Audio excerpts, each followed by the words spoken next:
Man shot and injured by gunmen in Cooreville Gardens. Hi again and welcome. This is Link 007 TV News Report, and we'll be right back with the details to come. Welcome to Link 007 TV News Report, providing you with the best in local and international news updates. This is a place where you can get the most reliable and informative news information. Link 007 TV News Report. Welcome back and thanks for joining us. This is Link 007 TV News Report.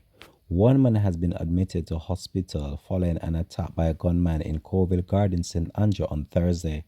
Reports are that the man was walking along Bob Marley Boulevard in the community when he was attacked by two men on a motorcycle. The police were called and the man that was walking in the community was found suffering from gunshot wounds. He was rushed to hospital. The incident has triggered widespread concern among residents in the community. This has been Link 007 TV News Report, and we'll have a follow-up report to come on this in a later newscast. Thanks for watching.